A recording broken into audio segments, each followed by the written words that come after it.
अहमदपुर की खान हवेली और राजिक गांव के दरमियान 3 नस्लों से दुश्मनी चल रही थी।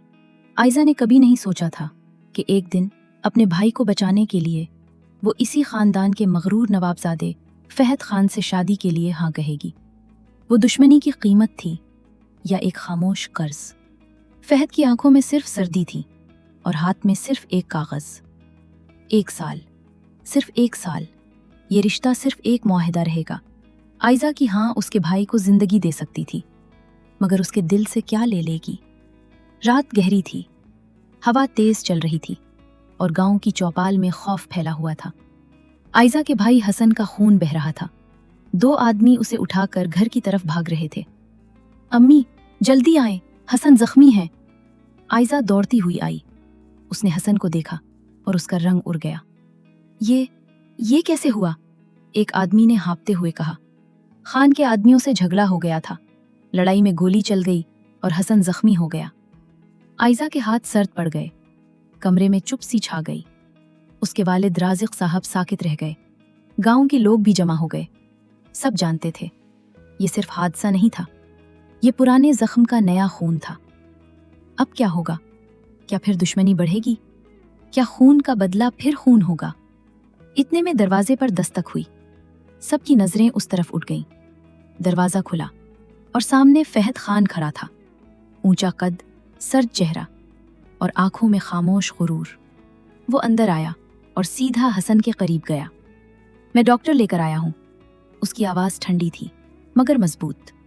आयजा ने गुस्से से कहा, हमें तुम्हारी मदद नहीं चाहिए। फहद ने उसे देखा। अभी झगड़ा छोड़ो, पहले उसकी जान बचाओ, बातें बाद में होंगी। वो हसन को उठाने लगा। आयजा ने फिर रोकना चाहा, मगर उसके वालिद ने आहिस्ता से कहा, आयजा अभी खामोश रहो।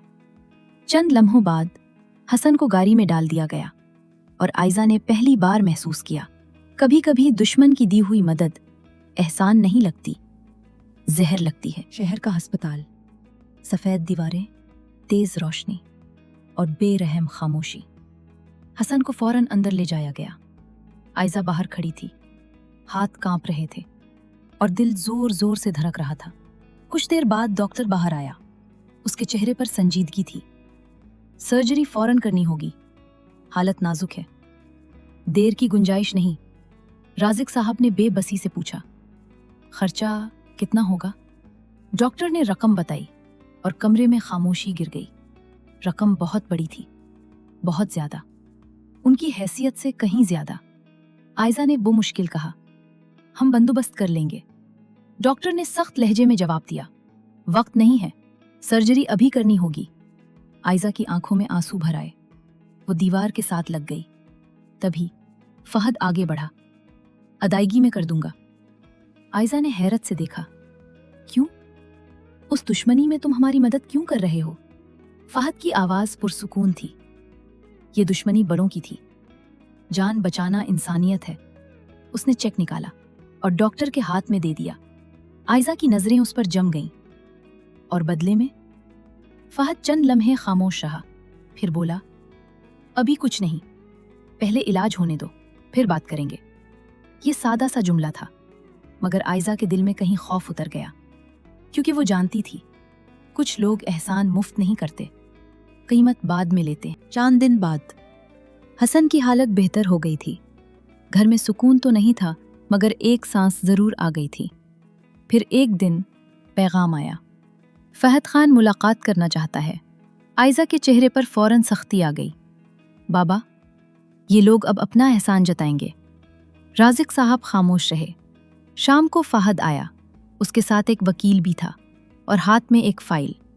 वो बैठा और सीधा बोला, मैं जानता हूं, मेरा आदमी उस हादसे में शामिल था।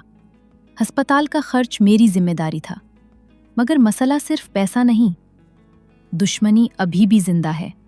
राजिक साहब ने तलखी से कहा, तो क्या चाहते हो? फहद ने आहिस्ता से कहा, मैं दुश्मनी खत्म करना चाहता हूं और एक समझौता करना चाहता हूं। आयजा ने सख्ती से पूछा, कैसा समझौता? फहद की नजरें उस पर रुक गईं। मेरे खानदान वाले मुझ पर दबाव डाल रहे हैं। वो चाहते हैं मैं अपने चचा की बेटी से शादी करूं ताकि जायदाद घर में रहे। वो रुका پھر صاف لفظوں میں بولا، میں تم سے 1 سال کے لیے نکاح کرنا چاہتا ہوں۔ کمرے میں سناٹا چھا گیا۔ آئزہ کے ہونٹ کھل گئے مگر آواز نہ نکلی۔ فہد نے بات جاری رکھی، یہ صرف ایک معاہدہ ہوگا، 1 سال، صرف 1 سال، اس کے بعد ہم الگ ہو جائیں گے، تم آزاد ہوگی۔ رازق صاحب نے غصے سے کہا، ہم کیوں قبول کریں؟ فہد کا چہرہ بے تاثر رہا، اگر تم انکار کرو گے تو میرا خاندان کیس کرے گا اور حسن پر اقدام قتل کا مقدمہ بن سکتا ہے۔ آئزہ کے اندر کچھ ٹوٹا۔ تم ہمیں مجبور کر رہے ہو؟ فہد نے ٹھنڈے لہجے میں کہا، میں راستہ دے رہا ہوں، تمہارے لیے بھی اور اپنے لیے بھی۔ آئزہ کو لگا یہ آدمی بات نہیں کرتا، زخم کھولتا ہے۔ خان حویلی کا ڈرائنگ روم، بھاری پردے، مہنگی خوشبو اور دیواروں پر خاندانی تصویریں۔ کمرے میں بزرگ موجود تھے، وکیل موجود تھا اور درمیان میں رکھی تھی ایک file, contract marriage agreement. Aiza کی نظریں اس پر جم گئیں۔ فہد کی آواز خاموشی چیرتی ہوئی آئی، معاہدے کی شرطیں واضح ہیں۔ وکیل نے پڑھنا شروع کیا، مدت 12 ماہ، نکاح کے دوران کسی قسم کی زبردستی نہیں، آئزہ کے گھر والوں کی مالی حفاظت۔ 1 سال بعد فہد خان خود خلا دیں گے، خاندانی جھگڑے کی ذمہ داری فہد خان کی ہوگی۔ ہر لفظ آئزہ کے دل پر لکھتا جا رہا تھا کہ یہ رشتہ نہیں، تحریری قید ہے۔ وکیل نے قلم آگے بڑھایا، دستخط کیجیے۔ آئزہ کے ہاتھ کانپ گئے۔ اس نے اپنے بھائی حسن کو یاد کیا، ہسپتال کا بستر، کمزور چہرہ، امی کی آنکھوں کے آنسو اور پھر اپنی بے بسی۔ اس نے گہرا سانس لیا اور دستخط کر دیے۔ فہد نے بھی فوراً دستخط کیے۔ قاضی صاحب نے رسمی آواز میں پوچھا، بیٹی آئزہ، آپ کو یہ نکاح قبول ہے؟ آئزہ کی سانس بھاری ہو گئی، پھر اس نے بہت آہستہ کہا، قبول ہے۔ دوسری بار، قبول ہے۔ تیسری بار، قبول ہے۔ فہد کی باری آئی۔ اس کی آواز ہمیشہ کی طرح سیدھی تھی، قبول ہے۔ نکاح مکمل ہو گیا۔ نہ خوشی تھی، نہ خواب، نہ دلہن کی چمک، نہ محبت، بس ایک خاموش معاہدہ۔ خان حویلی، ایک گھر کم، ایک نظام زیادہ لگتی تھی۔ اونچی دیواریں، لمبی راہداریاں، خاموش کمروں کی ٹھنڈی سانسیں اور ہر طرف ضبط۔ آئزہ اندر داخل ہوئی تو اسے لگا وہ کسی اور دنیا میں آ گئی ہے۔ فہد کی والدہ بیگم خان اسی دروازے پر کھڑی تھی۔ انہوں نے آئزہ کو اوپر سے نیچے تک دیکھا۔ نظروں میں قبولیت نہیں تھی، صرف جانچ تھی۔ تم جانتی ہو یہ شادی کیوں ہوئی ہے؟ آئزہ نے آہستہ سے کہا، جی، یہ ایک معاہدہ ہے۔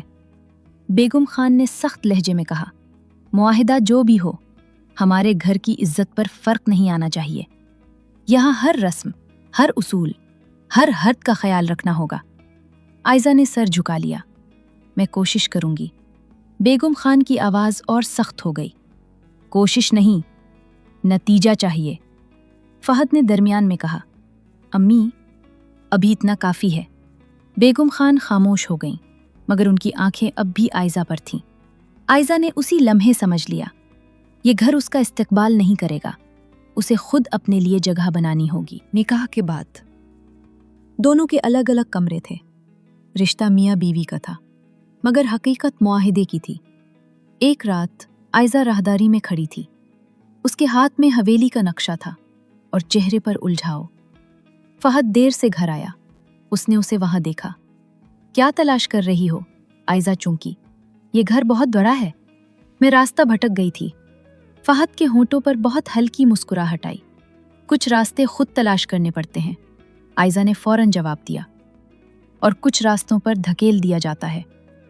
چند لمحے خاموشی رہی، پھر فہد نے سرد لہجے میں کہا، یاد رکھو، یہ نکاح صرف ایک معاہدہ ہے، ہم احساسات میں نہیں بہہ سکتے۔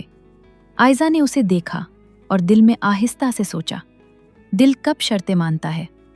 مگر اس نے یہ بات کہی نہیں، صرف چپ رہی۔ فہد پلٹا اور اپنے کمرے کی طرف چلا گیا۔ آئزہ کافی دیر تک وہیں کھڑی رہی۔ اسے پہلی بار احساس ہوا، کبھی کبھی سب سے زیادہ خاموش لوگ ہی इंसान के दिल में सबसे ज्यादा आवाज छोड़ जाते हैं। कुछ दिन बाद पुराना मुकदमा दोबारा खुल गया। पुलिस गांव पहुंची और हसन को ले जाने लगी। आयजा के पैरों तले जमीन निकल गई। ये नहीं हो सकता, उसने कुछ नहीं किया। मगर पुलिस अपना काम कर रही थी। आयजा रोती हुई फहद के पास पहुंची। आपने वादा किया था, मेरे भाई को बचा लीजिए। फहद ने उसकी आंखों में खौफ देखा और फौरन कचहरी पहुंचा। वहां वकील बुलाया गया, कागजात निकले, गवाही दी गई और फहद ने कानूनी दलीलों से मुकदमा कमजोर कर दिया। चंद घंटों बाद हसन रहा हो गया। आयजा ने सुकून की सांस ली, मगर साथ ही दिल में एक और सवाल उतर गया। ये आदमी आखिर है क्या? सर्द, जालिम या खामोश मुहाफिज? जब वो बाहर निकले, आयजा ने आहिस्ता से कहा, शुक्रिया। फहद ने सीधा जवाब दिया, ये मेरा वादा था और मैं वादे तोड़ने वालों में से नहीं हूं। ये जुमला सीधा था, मगर उसके बाद आयजा के लिए फहद सिर्फ दुश्मन नहीं रहा। शाम को हवेली में फैमिली डिनर था। बड़े हॉल में सब मौजूद थे, बेगम खान, खानदान के बुजुर्ग और कुछ खास मेहमान। उन्हीं में सरैया भी थी, फहद के चचा की बेटी, वही जिसे खानदान फहद के लिए पसंद करता था। सरैया ने मसनूई मुस्कुराहट के साथ आयजा को देखा। आप वाकई खुशनसीब हैं। फहद बहुत कम लोगों को अहमियत देता है। आयजा ने खामोशी से पानी का ग्लास थामा। सरैया रुकी नहीं। हमने तो बचपन से उन्हें अपना समझा था, कभी सोचा नहीं था कि एक दिन कोई और ये जगह ले लेगा। ये जुमले मुस्कुराहट में लिपटे हुए थे, मगर वौर थे। आयजा ने बमुश्किल कहा, हर चीज किस्मत से मिलती है। सरैया हल्की सी हंसी, और कुछ चीजें चाल से भी। फहद ने उसी वक्त सख्त लहजे में कहा, सरैया बस। पूरा हॉल चुप हो गया। सरैया ने फहद को देखा। मैंने क्या कहा? फहद की आवाज और नीची हो गई। आयजा मेरी बीवी है और उसकी तौहीन में बर्दाश्त नहीं करता। आयजा ने हैरत से फहद को देखा। उसे उस साथ की तवक्को नहीं थी। डिनर खत्म हुआ, मगर वो एक जुमला दिल में कहीं रह गया। उसी रात फहद को एक एनोनिमस लेटर मिला। उसने लिफाफा खोला। अंदर लिखा था, अगर तुमने 1 साल पूरा होने से पहले आयजा को तलाक ना दी तो तुम्हारे बिजनेस सीक्रेट्स लीक कर दिए जाएंगे। नीचे सरदार अली का नाम था। फहद के चेहरे पर पहली बार खुली हुई सख्ती आई। उसने कमरे की मेज पर जोर से हाथ मारा। चीजें हिल गईं। दरवाजे के बाहर आयजा खड़ी थी। उसने अंदर आने से पहले चंद लम्हे सोचा, फिर आहिस्ता से पूछा, सब ठीक है? फहद ने फौरन खुद को संभाला। हाँ, कुछ नहीं। आयजा ने उसे देखा। हर वक्त मजबूत रहना जरूरी नहीं होता। फहद खामोश रहा। आयजा और करीब आई। हर इंसान किसी न किसी चीज से डरता है। फहद ने पहली बार उसकी तरफ देखा। मैं नहीं डरता, आयजा ने बहुत आहिस्ता कहा। झूठ। जो लोग सबसे ज्यादा खामोश होते हैं, वो अक्सर सबसे ज्यादा छुपाते हैं। फहद ने जवाब नहीं दिया, मगर उस रात पहली बार आयजा ने उसके हुरूर के पीछे थकन देखी। एक सुबह आयजा हवेली के बैकयार्ड में बैठी थी। उसके इर्द गिर्द कुछ छोटे बच्चे थे, मुलाजिमों के बच्चे, जो उससे पढ़ रहे थे। वो उन्हें हुरूफ सिखा रही थी, कहानियां सुना रही थी और नरमी से हंस रही थी। फहद दूर खड़ा ये सब देख रहा था। वो काफी देर वहीं रुका रहा। उसे पहली बार एहसास हुआ, ये लड़की सख्त दुनिया में भी नरमी बचा सकती है। उसी वक्त सरैया आ गई। उसने तंजिया लहजे में कहा, बड़ी मासूम उस्ताद बनी बैठी हो। ये मत भूलो, तुम सिर्फ 1 साल के लिए यहां हो। आयजा का चेहरा सख्त हो गया। फहद फौरन बोला, सरैया बस करो। सरैया ने गुस्से से कहा, क्यों? मैं सच ही तो कह रही हूं। फहद ने बड़ी सख्ती से जवाब दिया, हर सच कहना जरूरी नहीं होता। सरैया वहां से चली गई। आयजा खामोश बैठी रही। कुछ देर बाद फहद आहिस्ता से उसके करीब आया। उसकी बातों को दिल पर मत लो। आयजा ने बगैर देखे कहा, दिल पर वही बात लगती है जिसमें थोड़ी सच्चाई हो। ये सुनकर फहद चुप हो गया, क्योंकि कुछ सच्चाइयां वाकई अभी बाकी थीं। कुछ दिन बाद फहद को खबर मिली कि उसके बिजनेस डॉक्यूमेंट्स चुराए जा रहे हैं। शक सरदार अली पर था। उसने अपने आदमियों को गोदाम पर नजर रखने को कहा। फिर एक रात वो खुद वहां पहुंच गया। अंधेरा था और कुछ आदमी बॉक्सेस उठा रहे थे। फहद ने उन्हें रोका और झड़प शुरू हो गई। धक्कम पील, चीखें और गुस्से की आवाजें। इसी दौरान आयजा वहां पहुंच गई। उसे खदशा था कि फहद खतरे में है। उसने मंजर देखा और जोर से चीखे, फहद पीछे! एक आदमी ने फहद पर वार किया। आयजा ने दौड़कर उसे धक्का दिया। वार उसके कंधे पर लगा। वो दर्द से लड़खड़ा गई। फहद ने फौरन उसे थमा। उसकी आवाज गुस्से और खौफ से भरी हुई थी। तुम यहां क्यों आए? आयजा ने दर्द के बावजूद उसे देखा। क्योंकि मुझे लगा तुम्हें मेरी जरूरत है। चंद लम्हे फहद बस उसे देखता रहा, फिर बहुत आहिस्ता कहा, मैं वादा करता हूं तुम्हें कभी ऐसी हालत में अकेला नहीं छोड़ूंगा। ये सिर्फ जुमला नहीं था, ये दीवार में पहली दरार थी। सरदार अली रुका नहीं।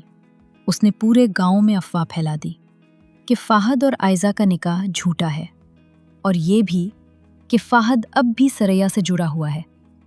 कुछ पुरानी तस्वीरें भी लीक हो गईं। हवेली में चुपचाप जहर फैल गया। आयजा ने तस्वीरें देखीं और दिल डूब गया। उसने फहद से पूछा, क्या ये सब सच है? फहद ने फौरन कहा, नहीं। आयजा की आवाज भारी हो गई। लेकिन लोग, तस्वीरें, तुम्हारा सुकून, सब झूठ हो सकता है? फहद की आंखों में सख्ती उतर आई। तुम मुझ पर शक कर रही हो? आयजा के आंसू निकल आए। मैं सिर्फ हकीकत जानना चाहती हूं, क्योंकि मैंने अपनी जिंदगी इस शर्त पर दी थी। फहद का लहजा ऊंचा हो गया। जब तुम्हें मुझ पर ही यकीन नहीं, तो ये निकाह किस काम का? ये जुमला चाकू की तरह लगा। आयजा ने उसे देखा और खामोशी से वहां से चली गई। उस रात हवेली की हर दीवार और सर्द लगने लगी। अगली सुबह आयजा ने खत लिखा। उसके हाथ कांप रहे थे, मगर लफ्ज साफ थे। फहद, मैं उस रिश्ते को झूठा समझकर आई थी, मगर कब ये दिल उसे मान बैठा, मुझे खुद पता न चला। अब यही दिल शक में है, इसलिए मैं जा रही हूं। अगर कभी तुम्हें लगे कि ये मुआहिदा नहीं, तो फिर आना। आयजा। उसने खत मेज पर रखा, अपना सामान उठाया और हवेली छोड़ दी। जब फहद कमरे में आया तो सब कुछ खामोश था। सिर्फ वो खत था और गैर हाजिरी का बोझ। उसने खत पढ़ा और पहली बार उसके चेहरे पर खुला हुआ दर्द आया। उसने फौरन घोड़ा मंगवाया और गांव की तरफ निकल गया, मगर देर हो चुकी थी। आयजा जा चुकी थी। फहद ने खाली दरवाजे को देखा और दिल में आहिस्ता से महसूस किया, कुछ चीजें वक्त पर ना रोकी जाएं तो हाथ से निकल जाती हैं। फहद ने उसी वक्त सरदार अली के खिलाफ सबूत इकट्ठे करने शुरू किए। कागजात, लोगों के बयानात और बिजनेस थेफ्ट के रिकॉर्ड्स। चंद दिनों बाद गांव के मैदान में सब जमा थे। फहद ने सरदार अली को सबके सामने एक्सपोज कर दिया। सरैया भी वहीं थी। पहली बार उसके चेहरे पर हुरूर नहीं था, शर्मिंदगी थी। उसने आहिस्ता आवाज में एतराफ किया, मैं जेलस थी, मैंने गलत किया। मैं चाहती थी फहद मुझे छोड़ न सके। गांव वालों में सरगोशियां फैल गईं। सरदार अली खामोश रह गया। उस दिन फहद ने सिर्फ एक दुश्मन नहीं हराया, उसने अपनी खामोशी का एक कर्ज भी चुकाया। मगर अभी सब कुछ मुकम्मल नहीं था, क्योंकि असल जंग किसी और जगह थी, आयजा के दिल में। फहद राज़िक घर पहुंचा। दरवाजे पर दस्तक दी। आयजा की अम्मी ने दरवाज़ा खोला और हैरान रह गईं। आप यहाँ? फहद ने बहुत धीमे लहजे में कहा, मैं आयजा से मिलने आया हूँ। कुछ देर बाद आयजा सामने आई। उसका चेहरा पुरसुकून था, मगर आंखें बहुत कुछ कह रही थीं। फहद ने चंद लम्हे उसे देखा, फिर सर झुका लिया। मैं जानता हूँ, मैंने तुम्हें हर्ट किया। मैंने तुम्हें मुआहदे की तरह ट्रीट किया, और जब तुम्हें यकीन चाहिए था, मैं खामोश रहा। आयजा की आंखें भर आईं مگر وہ خاموش رہی۔ فہد نے بات جاری رکھی، جب تم چلی گئی مجھے احساس ہوا تم صرف ایک شرط میں ہی تھیں، تم میری زندگی کا وہ حصہ بن گئی تھی جس کے بغیر سب کچھ ادھورا لگتا ہے۔ آئزہ کی سانس بے ترتیب ہو گئی۔ فہد کی آواز اب سرد نہیں تھی، سچی تھی۔ میں تم سے محبت کرتا ہوں، اور پہلی بار یہ لفظ مجھے کمزور نہیں سچا بنا رہے ہیں۔ آئزہ کے آنسو بہہ نکلے۔ تم نے میرے دل کو بہت تکلیف دی۔ فہد نے فوراً کہا، میں جانتا ہوں، اور اگر تم مجھے معاف نہ کرو تو بھی میں یہ سچ کہنے آیا تھا کہ اب میں تمہیں کسی کاغذ پر نہیں، دل پر چاہتا ہوں۔ کمرے میں خاموشی رہی۔ پھر آئزہ نے بہت آہستہ کہا، ایک شرط ہے۔ فہد نے فوراً پوچھا، کیا؟ آئزہ کے ہونٹوں پر ہلکی سی نرمی آئی۔ اب کوئی معاہدہ نہیں ہوگا، نہ مدت نہ شرط، بس دل۔ فہد نے پہلی بار واقعی سکون سے سانس لی۔ چند دن بعد خان حویلی میں دوبارہ نکاح رکھا گیا۔ اس بار کوئی جھوٹ نہیں تھا، کوئی مجبوری نہیں، کوئی فائل نہیں، کوئی کلوز نہیں، صرف دو دل اور ایک سچا فیصلہ۔ قاضی صاحب بیٹھے تھے، گھر والے موجود تھے۔ بیگم خان کی آنکھوں میں اس بار سختی کم تھی، قبولیت زیادہ۔ قاضی صاحب نے فہد سے پوچھا، بیٹا فہد خان، آپ کو آئزہ رازق سے نکاح قبول ہے؟ فہد کی آواز پرسکون تھی، مگر پہلے سے زیادہ زندہ۔ قبول ہے۔ آئزہ کی باری آئی۔ بیٹی آئزہ، آپ کو فہد خان سے نکاح قبول ہے؟ آئزہ کی آنکھوں میں نمی تھی اور دل میں اس بار خوف نہیں تھا۔ اس نے صاف آواز میں کہا، قبول ہے۔ دوسری بار، قبول ہے۔ تیسری بار، قبول ہے۔ نکاح مکمل ہو گیا، مگر اس بار یہ رشتہ کاغذ پر نہیں، دل میں لکھا گیا تھا۔ شام ڈھل رہی تھی۔ حویلی کے باغ میں ہلکی ہوا چل رہی تھی۔ فہد اور آئزہ ساتھ بیٹھے تھے، ہاتھوں میں چائے کے مگ تھے، اور درمیان میں وہ خاموشی جو اب بھاری نہیں تھی۔ آئزہ نے ہلکی مسکراہٹ کے ساتھ کہا، تم اب بھی ضدی ہو؟ فہد نے اسے دیکھا اور آہستہ سے کہا، اور تم اب بھی سادہ ہو۔ آئزہ نے آسمان کی طرف دیکھا۔ میں ہمیشہ سمجھتی تھی دشمنی کا بدلہ صرف دشمنی ہوتی ہے، مگر تم نے سکھایا کبھی کبھی بدلہ محبت بھی ہوتی ہے۔ فہد نے اس کا ہاتھ تھاما، اور تم نے مجھے سکھایا معاہدے دلوں پر نہیں چلتے، دلوں پر صرف اعتماد چلتا ہے۔ دور سے بچوں کی آواز آئی، خان صاحب، بھابھی صاحبہ، نئی کہانی کب سنائیں گے؟ آئزہ ہنس دی، یہ کہانی ختم نہیں ہوئی، یہ تو ابھی شروع ہوئی ہے۔ فہد نے اسے دیکھا اور بہت دھیرے سے کہا، دل کا قرض آخر دل سے ہی ادا ہوتا ہے۔ یہ تھی دل کا قرض کی کہانی، ایک ایسی کہانی جہاں دشمنی محبت سے ہاری، جہاں ایک معاہدہ اصل رشتہ بن گیا، اور جہاں دو لوگوں نے سیکھا کہ کبھی کبھی قرض صرف پیسوں سے نہیں، احساسات سے بھی ادا کیے جاتے ہیں۔ اگر آپ کو ایسی رومانٹک، جذباتی اور دل کو چھو لینے والی کہانیاں پسند ہیں تو ویڈیو کو لائک کریں، چینل کو سبسکرائب کریں، اور کمنٹ میں ضرور لکھیں اگلی کہانی، تاکہ ہم آپ کے لیے اسی طرح کی ایک اور خوبصورت اردو ناول نریشن لے کر آئیں۔ تب تک کے لیے اللہ حافظ۔